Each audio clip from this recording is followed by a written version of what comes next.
ముఖ్యమంత్రి దిగ్విజయ్ సింగ్ ఎవరు మూసేసిండ్రు? వీటన్నిటిని ఇవన్నీ వాస్తవాలు కావా? ఇవి రాష్ట్ర రోడ్డు రవాణా సంస్థలన్నీ మునుగొట్టుకుంటున్నది ఎవరండి? యూనియన్లు. ఇంకొక మాట చెప్తున్నాను మీకు, నేను బాధ్యత గల వ్యక్తిగా. వీళ్ళ సమ్మె ఏం సమ్మెలండి? వీళ్ళకి అర్థం, ఆలోచన, బుద్ధి, జ్ఞానం ఉండి చేసే సమ్మెలేనా ఇవి? దిక్కుమాలిన సమ్మెలా? ఏం సమ్మెలు ఇవి? తిన్న దరగాగా చేసే సమ్మెనా?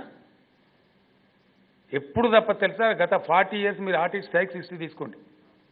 40 సంవత్సరాల చరిత్ర.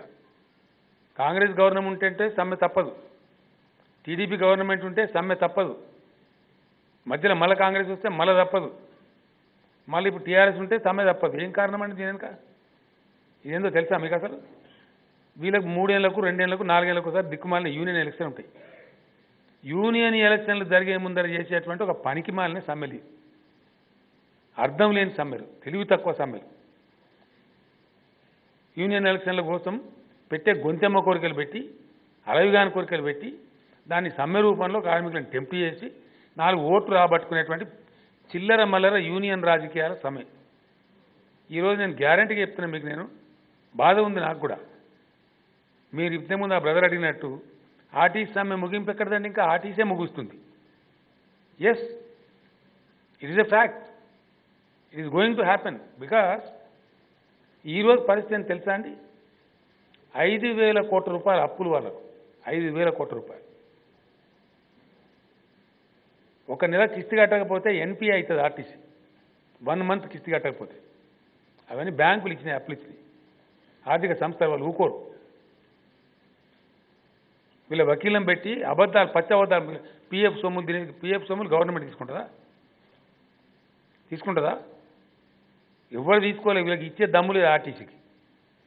రిటైర్ అయిన కార్మికులకు రిటైర్మెంట్ ప్యాకేజ్ ఇచ్చే పరిస్థితి లేదు, ప్రావిడెంట్ ఫండ్ చెల్లించే పరిస్థితి లేదు, వాళ్ళ స్టోర్స్లో ఉన్న డబ్బులు వాడుకున్నారు యాజమాన్యం, అది ఇచ్చే పరిస్థితి లేదు. కారణం ఏంటండి? నష్టాలు. నష్టాలంటే ఏంటి తెలిసిన? 1,200 కోట్ల నష్టాలు ఈ ప్రయాణం. నెలకు 100 కోట్ల నష్టం ఒక భాగం. రెండవ భాగం, మీరు దయచేసి ఇది చాలా ఇంపార్టెంట్ ఇష్యూ. రెండవ భాగం ఏంటంటే ఆర్టీసీలోనే మీరు ఇక్కడ ఇంకో విషయం చెప్పి మీకు ఈజీ అర్థమైంది. ఇప్పుడు హైదరాబాద్ సిటీ ఉంది, ఎన్ని ట్రావెల్ సంస్థలు ఉన్నాయండి? ఎన్ని ట్రావెల్ బస్సులు నడుస్తాయి మన దగ్గర? జబ్బార్ ట్రావెల్స్ అని, Kesineni travels, Gangineni travels, Diwakar travels. అవి లాభాలలో ఉంటే ఎట్లా నువ్వు మునుగుతావు ఎట్లా నాకు అర్థం కాదు. What is the reason? You tell me. వాడు ఆపరేటరే, నువ్వు ఆపరేటరే. ఇంకో పాయింట్, ఇంకా ఆశ్చర్యంగా ఉంటుంది మీకు. ఏం ఆశ్చర్యంగా ఉంటుందంటే ఆర్టీసీలోనే 2,100 హైర్ బస్సులు ఉంటాయి. అంటే ఆర్టీసీ అద్దెకు తీసుకున్న బస్సులు ఉంటాయి.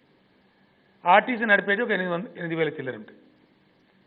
ప్రైవేట్ బస్సుల మీద, హైర్ తీసుకొని నడుపుతున్న బస్సు మీద ప్రతి కిలోమీటర్కు, ప్రతి బస్సుకు 75 పైసలు లాభం వస్తుందండి ఆర్టీసీకి. వెరసి బస్సు 300 కిలోమీటర్లు తిరుగుతుంది.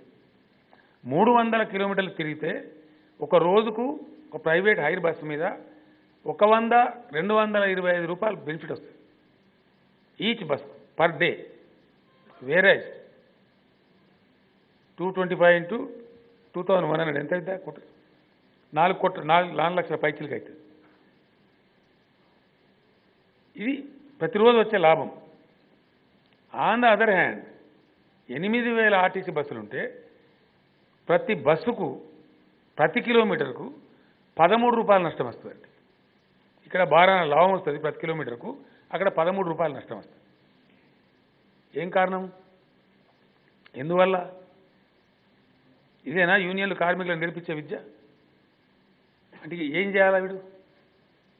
ఇక్కడ 4.5 లక్షలు, 4.5 ఎంత వస్తుంది కరెక్ట్? 4,72,000 పర్ డే హైర్ బస్సుల మీద లాభం వస్తుంది. రోజుకు 3 కోట్లు ఆర్టీసీ బస్సుల మీద నష్టం వస్తుంది. ఇది ఈనాటి ఆర్టీసీ పరిస్థితి. It's a fact. దీని తదనంతరం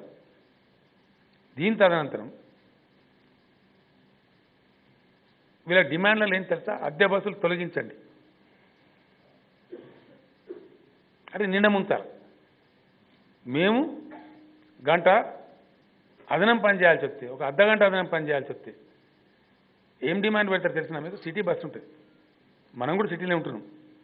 అనేక వృత్తిరీత్యా మీరు ఇప్పుడు జర్నలిస్ట్ తీసుకున్నారు కాబట్టి సిటీలో పని చేస్తారు.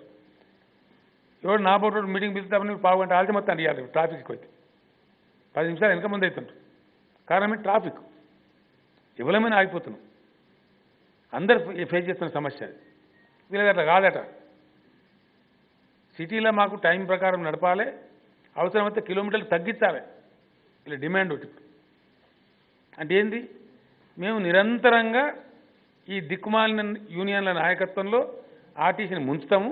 నువ్వు ఎట్లా కాపాడుతావో కాపాడు. ఎవడు కాపాడతాడు? ఎట్లా కాపాడతాడు? నాకు అర్థం కాదు. ఇక్కడ ఇంకో తమాష ఉంటుందండి. ఇంకోటి ఏముంటుందంటే, మనం స్వీకరించే వృత్తి ఏంది, మనం చేస్తున్న ఉద్యోగం ఏంది, దాన్ని బట్టి మనం మేల్కుంటాం. మనం బతకానంటే, గౌరవప్రదంగా బతకానంటే. సమాజంలో చాలామంది లేని అవకాశం మీకు దొరికింది. మీకు యావరేజ్ శాలరీ 50,000 వస్తుంది. 50,000 జీతం దొరుకుతుంది. 5,000 రూపాయలు అని కూడా ఉన్నాడు బయట. అన్నమో రామచంద్రన్ తిరిగే వాళ్ళని వేలాది మంది, లక్షలాది మంది రోడ్డు పట్టుకొని. నీకు దొరికింది. సంస్థ నీది. దానిలో నువ్వు భాగస్వామి. నువ్వు కాపాడుకోవా? బాధ్యత నీకు లేదా? సందర్భంతో ఒక గంట ఎక్కువ పని చేయవా? నేను ఒక రైతుని. ఇప్పుడు నేను కూడా రైతునే. పంట పెట్టుకుని నాకు టైం ఉంటాయా? రాత్రి పెద్ద వర్షం కురిసిపోయి గలమలు తీయనా? రాత్రి ఉంటుంది సందర్భం, పని చేయనా ఒక గంట? నేను 6 గంటలే పని చేస్తున్నా, పంట పండాలి, పండుతుందా? నా సందర్భాన్ని బట్టి నేను పని చేయాలా. నువ్వు ఎంచుకున్న వృత్తి అది. ఈ గంటలు పెట్టి, పొంటెలు పెట్టి, రకరకాల పిచ్చిమాలిన పనికిమాలిన డిమాండ్లు పెట్టి మా కాళ్ళు మేమే నరుక్కుంటాము. ఇలా ఏమైంది తెలుసా అండి అసలు సంగతి మీకు? అసలు ఆర్టీసీ మునిపోడే ముగింపని ఎందుకన్నా అంటే, మునుగక తప్పదు. ఎవ్వడు కాపాడలేడు. ఇలా అయిపోయింది. చాలా చోట్ల మునిగింది కదా. కారణం ఏంది? ఇవాళ ఆర్టీసీ బ్యాంక్రప్ట్ అయిపోయింది. గత 5 సంవత్సరాలు టీఆర్ఎస్ ప్రభుత్వం రాకముందు ఆర్టీసీకి ఇచ్చిన డబ్బులు 700 కోట్ల రూపాయలు. 5 ఏళ్ళు కలిపి 712 కోట్లు.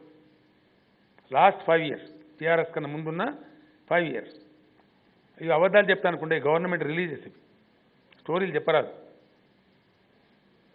ఎందుకంటే ఆడిట్ అవుతుంది. ఇప్పుడు టీఆర్ఎస్ వచ్చిన తర్వాత 4,250 కోట్లు రిలీజ్ చేసినాం మేము. 4,250 crores, 597% ఇంక్రీజ్ చేసినాం రిలీజ్. అది కాక ఒక చట్టం తెచ్చినాం. అర్బన్ ట్రాన్స్పోర్ట్ నష్టం వస్తుంది కాబట్టి జిహెచ్ఎంసీ భరించాలని ఒక యాక్ట్ పాస్ చేసి జిహెచ్ఎంసీని భరించమని చెప్పినాం. వాళ్ళు 1 సంవత్సరం గ్రాంట్ 330 కోట్ల రూపాయలు ఇచ్చిండ్రు. అంటే 4,250 కోట్లు ప్లస్ ప్రభుత్వం చేసిన చట్టం ద్వారా జిహెచ్ఎంసీ నుంచి వచ్చినటువంటి 330 కోట్ల రూపాయలు. వెరసి 4,550 కోట్ల రూపాయలు ఆర్టీసీకి ఇచ్చినాం ప్రభుత్వం యొక్క కార్యక్రమాల ద్వారా. అంటే ఇంచుమించుగా సంవత్సరానికి 900 కోట్ల పైసలకి ఇచ్చినాం. ఇంకేమిస్తారు మీకు? నాకు అర్థం కాదు. ఎక్కడి నుంచి ఇస్తారు? ప్రభుత్వానికి ఒక లిమిటేషన్ ఉంటుంది కదా. ఈ సంవత్సరం ఇప్పుడు జరుగుతుండే ఆర్థిక సంవత్సరంలో